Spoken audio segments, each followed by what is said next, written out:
Stacey Graves here for Whimsy Stamps.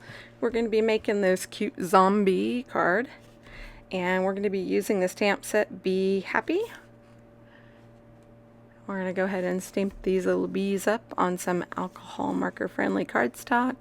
I'm using Memento Desert Sand ink for no line coloring, and I'm just going to get these little guys spaced out. We're going to stamp them up. Do you like the spin on the bees? I think that often we overlook our products that are maybe cutesy or different products, and we don't always see what else we could use them for. And I just thought, zombies, right? A zombie? Zombies? Anyway. And no line coloring allows you to customize that. So when you seen me ink them up, I did wipe like their mouths off of them. Tried to just get the mouths because I'm going to be coloring them in differently than what's on the actual stamp set. And so since they're zombies, instead of coloring them yellow and black, I'm going to color them green and black. And I'm just went in with my darkest marker to my mid to my lightest, and then I'll bring in colored pencils afterwards. And anytime you color with markers and you're going to shade over them with colored pencils, I tend to go lighter on the markers than what I want my end image to be.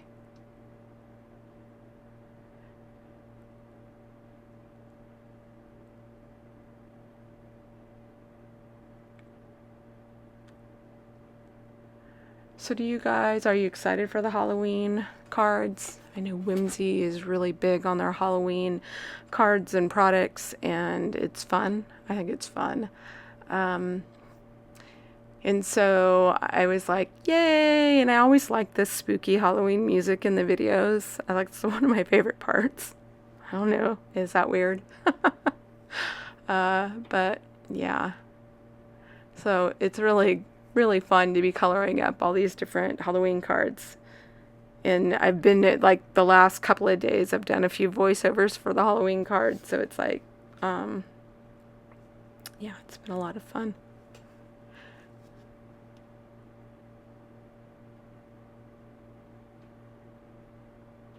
So I'm just trying to add some shading, you know, on the outside edges and leave a center highlight.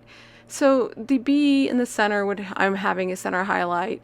The ones on the sides, so the one on the left, I have the shadowing on the left, and the one on the right, I have the shadowing on the right. However, I did tweak that a little bit to have, you know, where it is mainly on that side, but also so that they look rounded, you got to add a little bit of shading on the other side of it.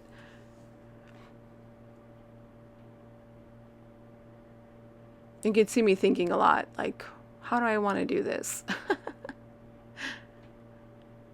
And originally I was going to make them kind of look like they were glowing, and when I started it, it didn't quite work out on the paper how I had it in my head. So you could do that if you wanted to, you know, kind of like lightning bugs or whatever. But I ended up rolling with it a little bit different, and ended up doing the entire background.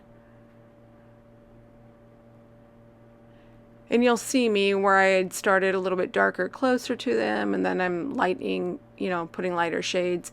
You'll see that I kind of switched that. It's still the same, but I think this Y quadruple zero, I was like, that's a little too light, since I decided to do the whole background. So I just extended this out, and then I'll go in with that one.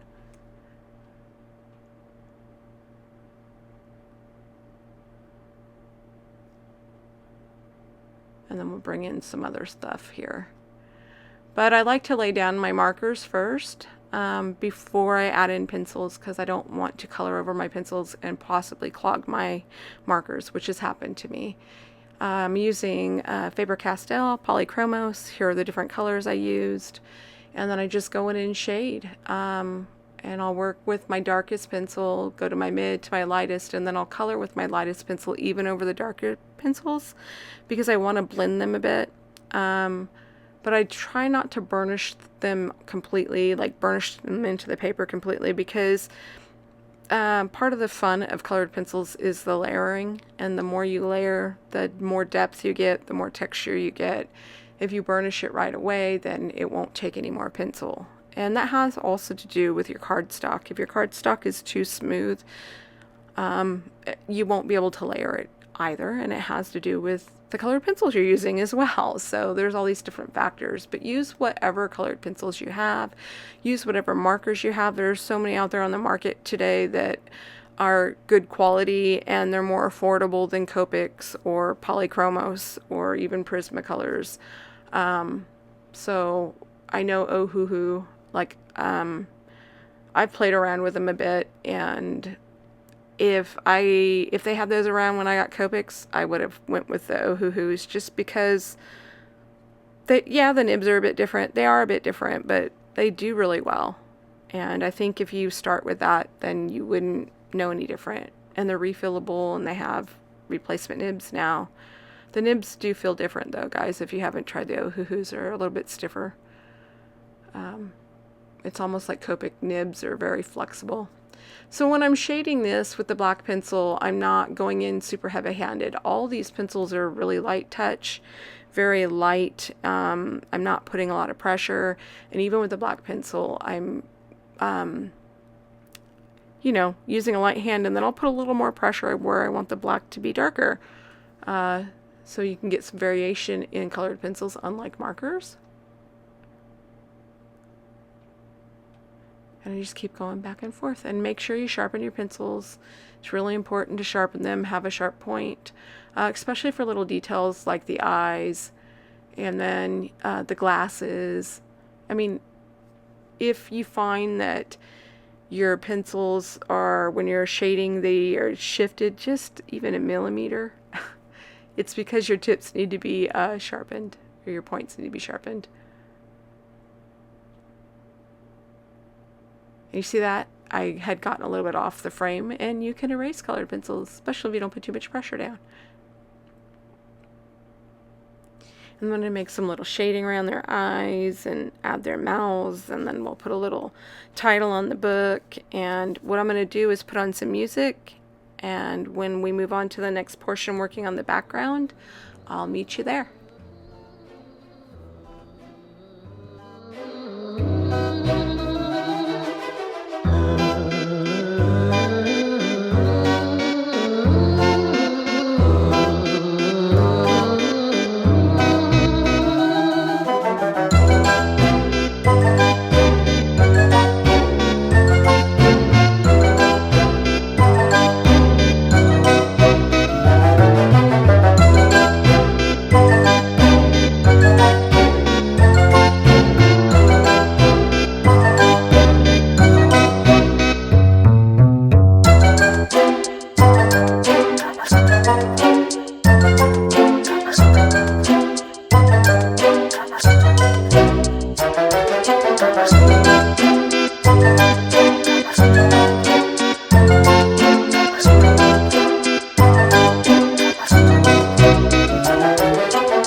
We're going to bring in this honeycomb drip stencil, and we're going to be using that to make our background. So I took a colorless blender, so it'll lift the actual ink, since we use Copics in the background. And I'm just coloring in I'm just picking certain sections, shifting the stencil around where I want it. And coloring that color of splendor so it'll lift it. And it takes a little bit of time. With this being sped up, you should be able to see it a bit. Now, they're not going to be super duper bright. In person, they pop a bit more, and then I go back in with different markers that I use to color the background, and one a little bit darker, and we add in some darker little honeycomb shapes too. I just kind of looked at it as like maybe there was some toxic, you know, I don't know, flower or whatever they got into that turned them into zombies.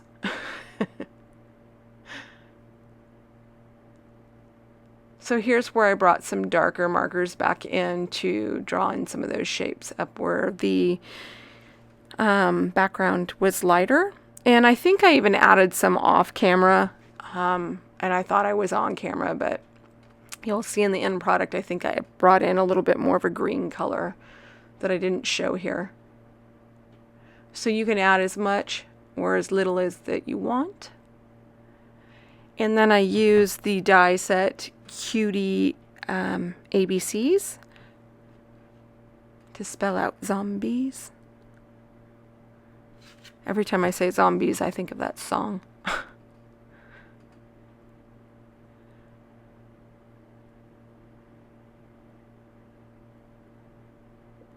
And what's kind of cool is that with this die set, I feel like you don't have to have your sentiment completely lined up straight and even. You can kind of make it wonky, and it kind of I think it plays well with the actual die set because they're kind of whimsical. So here's where I'm bringing in other markers to darken up put some of those honeycomb patterns in there. And then when I was done with the stencil, because alcohol ink does transfer, I just took some rubbing alcohol and cleaned it off. Now that's a shimmer pen, and then that's glossy accents. I love doing glasses with that. And so I add a lot of the shimmer pen and glossy accents as a finishing touch for my cards. And I don't know, I just felt like the sentiment needed something more, so I cut this out of some green cardstock, and then I'm shifting it over so that those original sentiment we laid down becomes a drop shadow.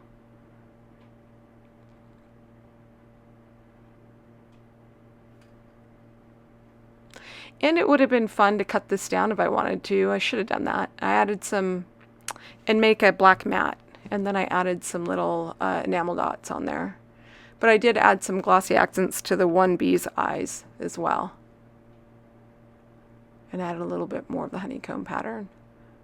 So what do you think of the zombies? Do you like it? I'll see you next time. Bye.